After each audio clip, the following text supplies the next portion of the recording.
السلام علیکم ورحمت الله. ملګرو د قرض باره کې اکثر ملګرو اس ام اس کړي دي چې داسې وظیفه راته وښیه چې هغې په ذریعې سره زموږ د قرضونه ختم شي. نو بېشکه نن سبا زموږ عزتمندو دا قرضونه عام شوي دي او اکثریت انسانان په دې قرضونو کې راګیر شوي دي. ډېره مسله ده ورسره او ډېر زیاتې پریشانه کړي دي د قرضونو.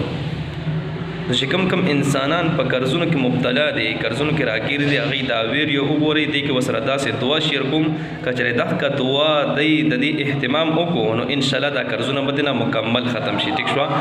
خو هغې نه مخکې دا خبره ضروري خبره، زما دا چینل که مو نه سبسکرایب کړی دا ته سبسکرایب کړئ. دې نه به انشاءالله تاسو ته مختلفې وظیفې میلاویږي. ټیک شوه.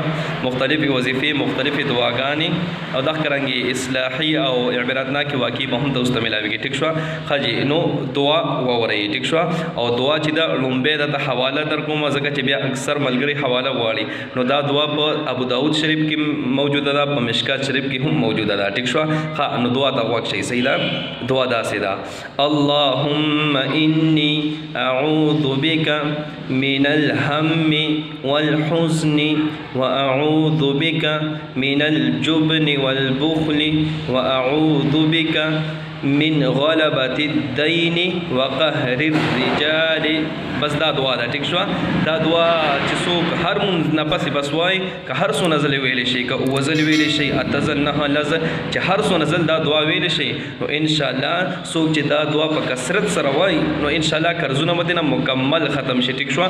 ورسره نور غمونه چې دي، پریشانۍ دي، تکلیفونه دي، هغه به دې نه هم مکمل ختم شي. ټیک شوه. نو دا دعا یاد ساتئ. ټیک شوه. کوشش به زه وکړم چې کمنټ کې هم درته ولیکم. ټیک ده جي.